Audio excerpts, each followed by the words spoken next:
Welcome back. So the Madlanga inquiry, looking into allegations of political interference in the criminal justice system, says it's ready for public hearings to begin. It follows corruption claims by KwaZulu-Natal Police Commissioner Nhlanhla Mkhwanazi in July. Now, inquiry spokesperson Jeremy Michaels has confirmed that a venue has been secured and that ICT systems are now in place.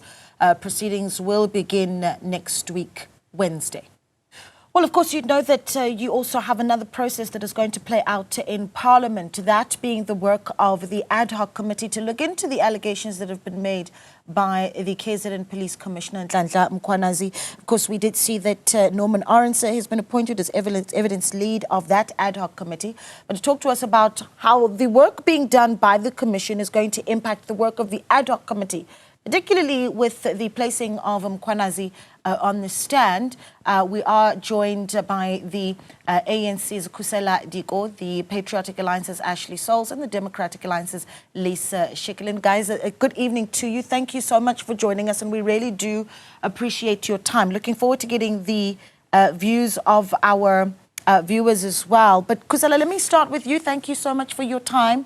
Perhaps you want to first react to what we heard today with regards to the Commission, and then we can get into the ad hoc committee a little bit later. But the Commission confident that the 17th of September will see the work of that Commission taking off and that we're moving in the right direction where that's concerned. No, thank you. Thank you so much, Lady, and thank you for inviting us on the show. Good evening to your viewers as well.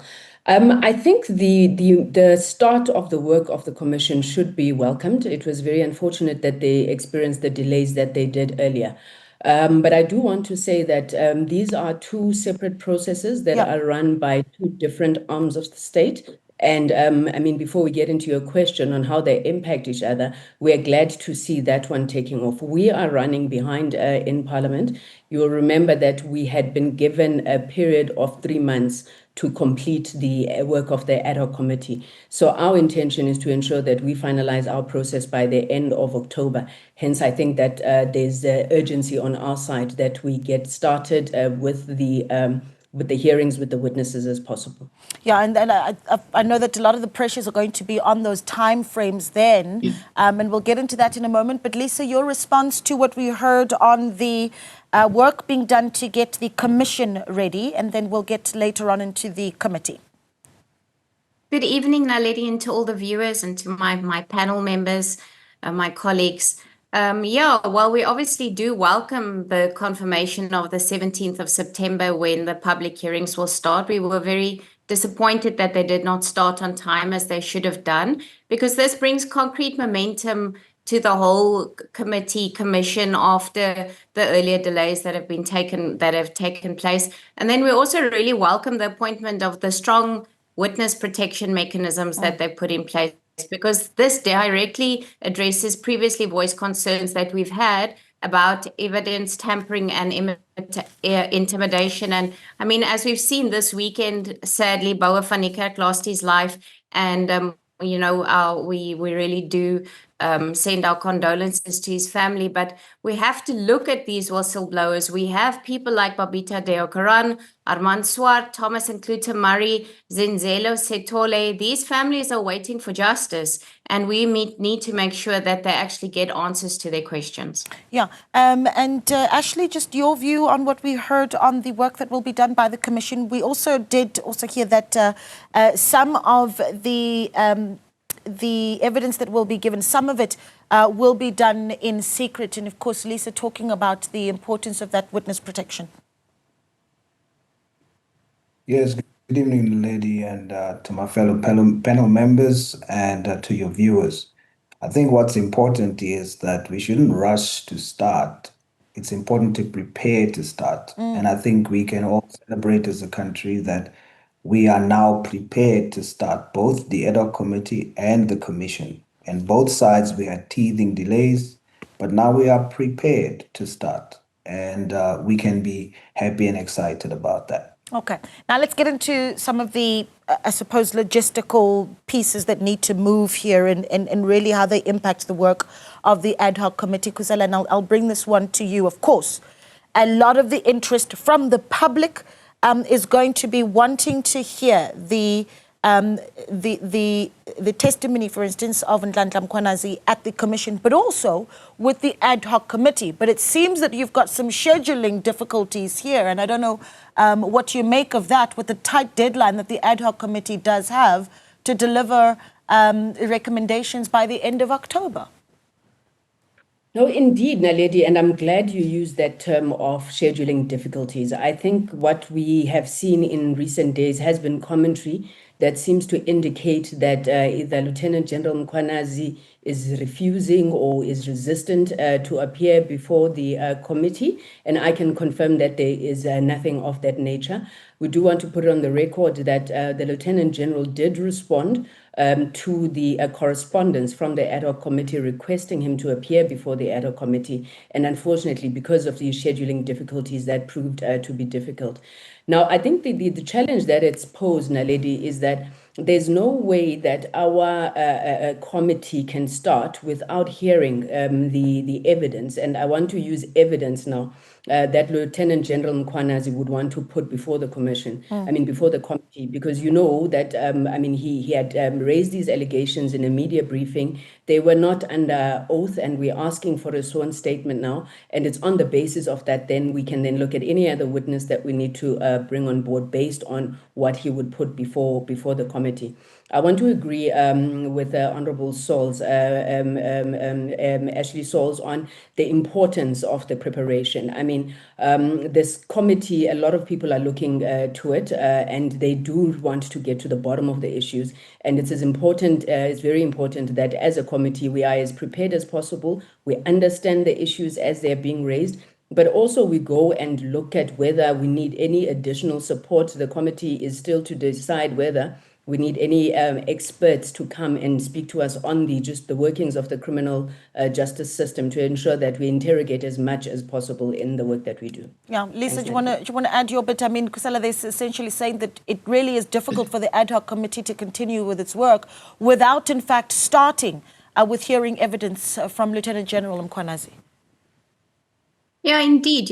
We do understand that there's another process taking place. And everybody must understand that these are parallel processes that are taking place. And there's a difference between the parliamentary inquiry and the commission. So, we understand that General Mkhwanazi has challenges being at two places at once. And we've asked that if there are statements that come out from the commission, that it gets shared with the ad hoc committee so that we don't overlap in certain areas.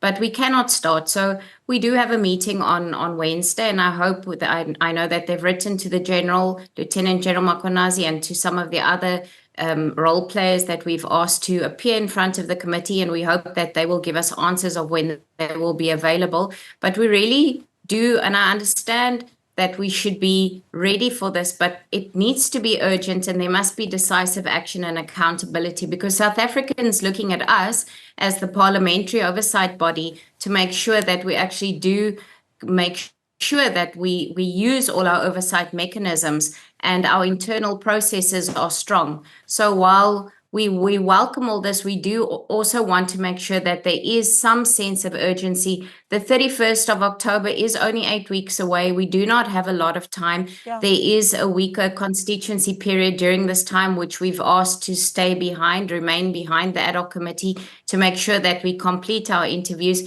And I think we're all more than eager to get this done so that we can have a proper as our mandate is from Parliament, we can give a proper record of what we have and prepare a proper document for submission by the end of October. But here's the challenge, Ashley, that you've got Lieutenant General Mkhwanazi, who is going to be busy with the Madlanga inquiry up until the 24th of September, essentially giving the ad hoc committee just over a month to, if you do start with Mkhwanazi's evidence, just over a month to go through the various other individuals that you'll be calling. So, and maybe that's what we should get into, right? So what we're packing into that month, and who, obviously a lot of interest around who else will be called to give evidence to the ad hoc committee. I know that there's discussions about 7 people that are set to be called. Do we have names?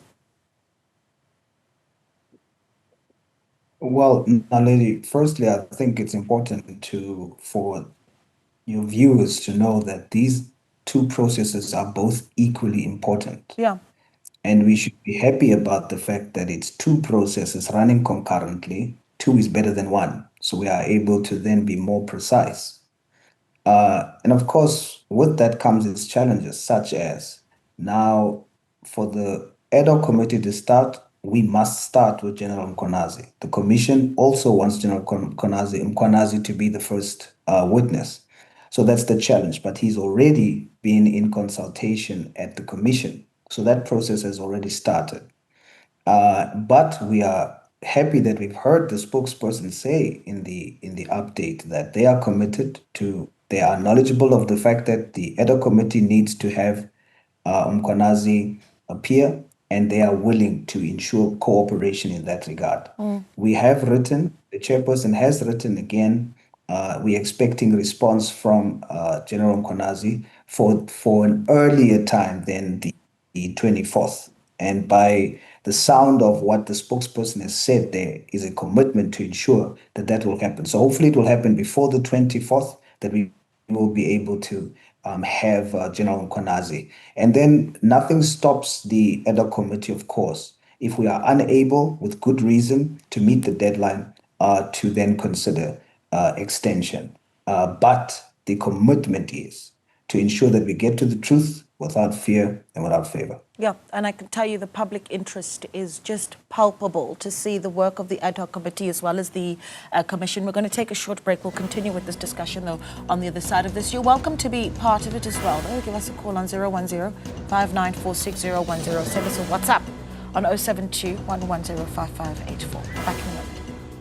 Welcome back. Well, we continue with our discussion as we speak to members of parliament around the work that will be done by the ad hoc committee that is set to look at allegations of a political interference in the criminal justice system. This as the Madlanga Commission, looking into those allegations as well, is set to kick off its work on the 17th of September. But some concern there around the time that will be spent by the KZN Police Commissioner, Nhlanhla Mkhwanazi, giving evidence to the Commission and how that impacts the work of the ad hoc committee that has only until the end of October to finish its work. So let's continue with our conversation with our members of parliament. You know, just before the break, we were talking about the public interest in this. And Lisa talked about just the killings that we have seen just of late of legal professionals, and just the attention that has been put on the criminal justice system at the moment, really hard to run away from. Is there a concern, Kusela, that these delays that we see do to some extent chip away at the public confidence of this process as it's playing out in the ad hoc committee? And how do we protect the integrity of it when you will have a very short period of time, but seemingly there's a concern that Mkhwanazi might spend more time with the commission, if that's a concern for you?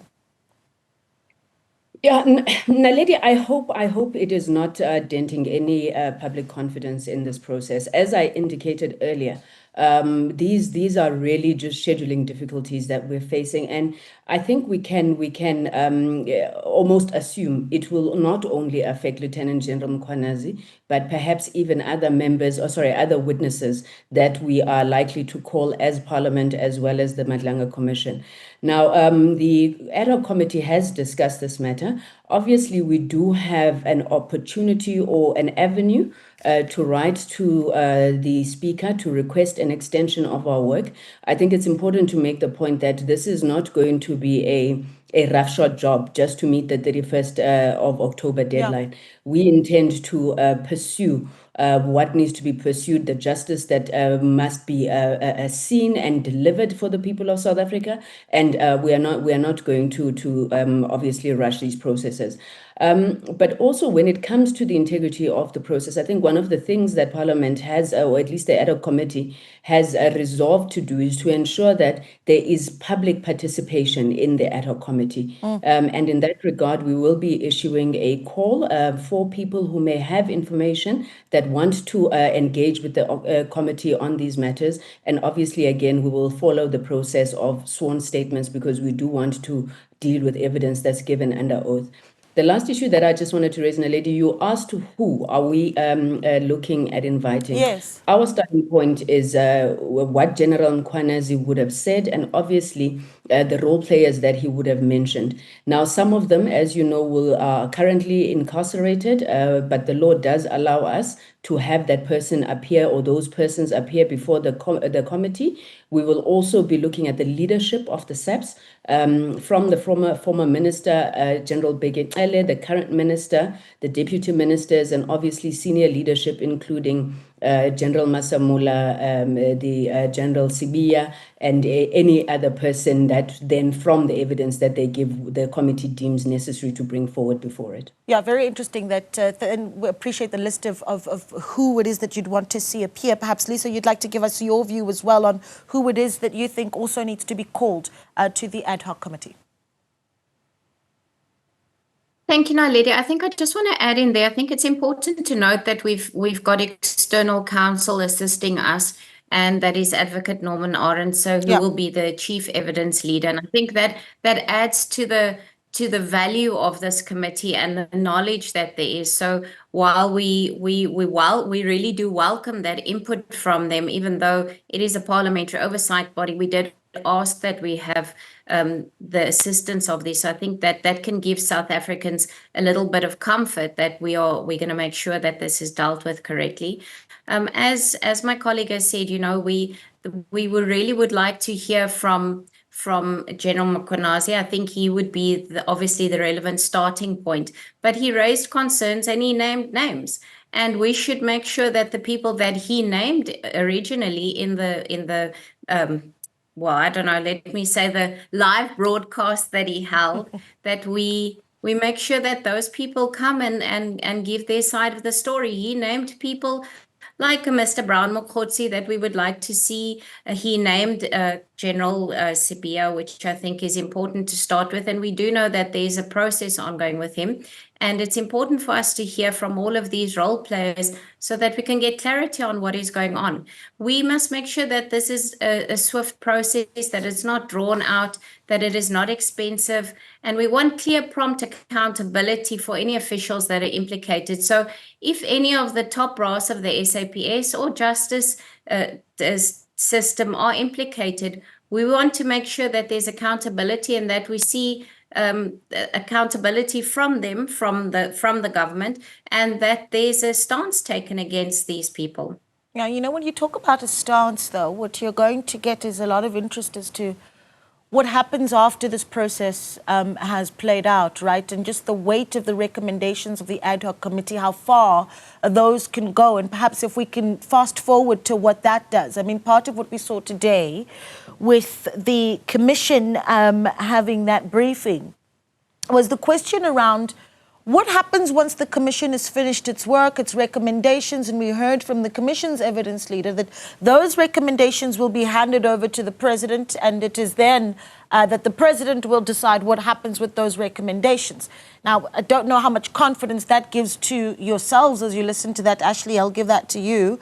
And then the end of the process for that ad hoc committee, for South Africans that want to see that recommendations will be implemented so that there is a cleanup of the criminal justice system. What do you say to that, Ashley? Well, we have to express confidence in the process. We must start there. And of course, if that doesn't happen, there are instruments to then provide oversight over that. From the ad hoc committee side, we have as part of our terms of reference that after we have submitted our recommendations, there will be regular oversight over the process to ensure that our recommendations are enforced or executed.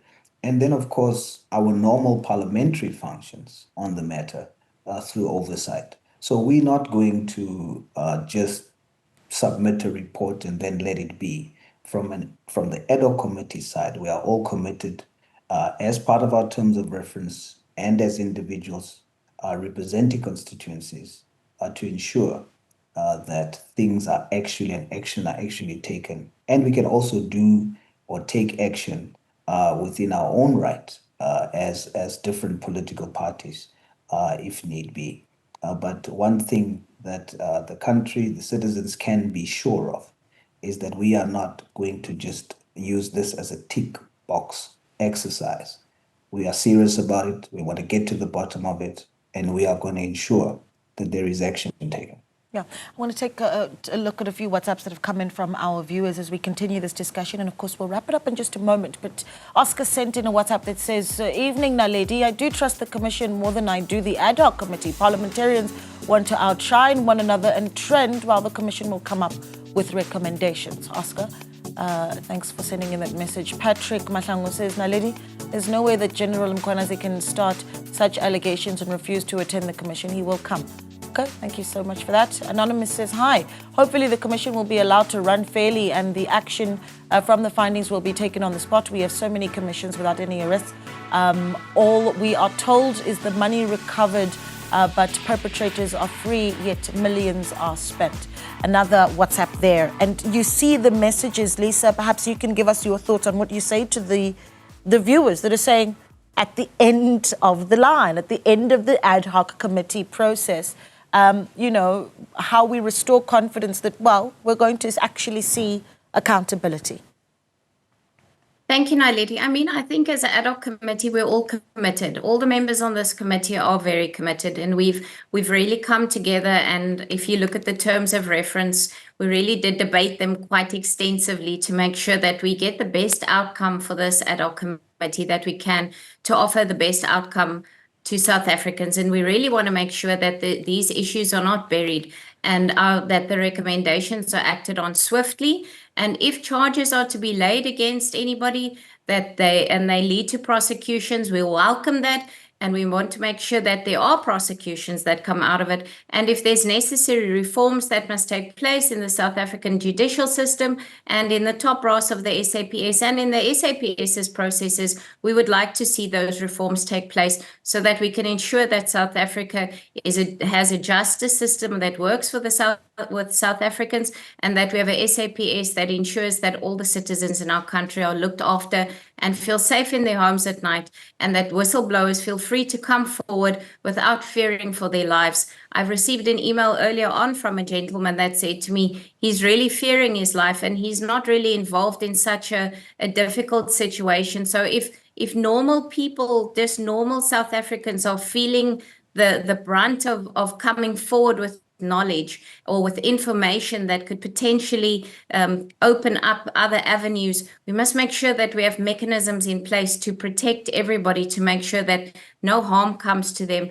and that everybody that is the perpetrators are jailed and put away for a long time. Yeah, I just have one issue that I want to raise that might be a concern, and Ksela, perhaps you can help us with that. How the committee intends to deal with members of parliament, for instance, that may not be clear to access sensitive documents, which might be, for instance, classified under state security. Yeah, Naledi, I'll get to that if you just give me 1 minute. On the issue that you were talking about around, what then happens. I really want to appeal. I think as members of parliament, we'd really want to appeal, firstly to the witnesses, but with anybody who has information, to feel free to approach parliament and to speak as candidly about these issues. What makes us different from the commission is the fact that when you appear before parliament, you have privilege and immunity, called parliamentary privilege and immunity, on the issues that you raise before parliament. Obviously, when matters are raised, while you may not be tried because you raised something in parliament, but the law enforcement agencies are able to act on that, investigate it, and obviously it should be part of our recommendations moving forward. Now, on the issue of classified information, this was one of the issues that we debated extensively in the committee. The reality is that most of the members in the committee are not members of the Joint Standing Committee on Intelligence, and thus they are not vetted to be able to handle classified information. We have looked at the parliamentary protocol that relates to how classified information is supposed to be handled, and unfortunately that doesn't assist. because it's only information that emanates from Parliament. So we will, as the committee, as and when the need arises, approach the relevant authorities. In this case, it's whomever would have created, developed the information, and then subsequently classified it. We're going to push as much as possible for reclassification, declassification, where we believe that there's a valid reason to do so. However, in that case, we do obviously depend on the relevant authorities for that. The view of the portfolio committee is that nothing should be hidden, and obviously as and when things are classified, we would want to be given cogent reasons why they're classified and why they cannot be reclassified to come up into the public domain. You can't have anybody hiding behind the fact that this is classified information where it contains the information that could potentially assist us to get to the bottom of these matters. Yeah. All right. Well, we'll be watching. I mean, it's a lot that you really have on your plate to get done, and we'll be watching some of the work that you do very closely. And we appreciate the time that you have given us. Thank you so much to Ashley Soul, Member of Parliament with the Patriotic Alliance, Lisa Schikkeling, Member of Parliament with the Democratic Alliance, as well as Chrisela Diko of the African National Congress, also a Member of Parliament. You're still watching Newsfeed PM, the late edition. We've got more news on the other side of this. Stay with us.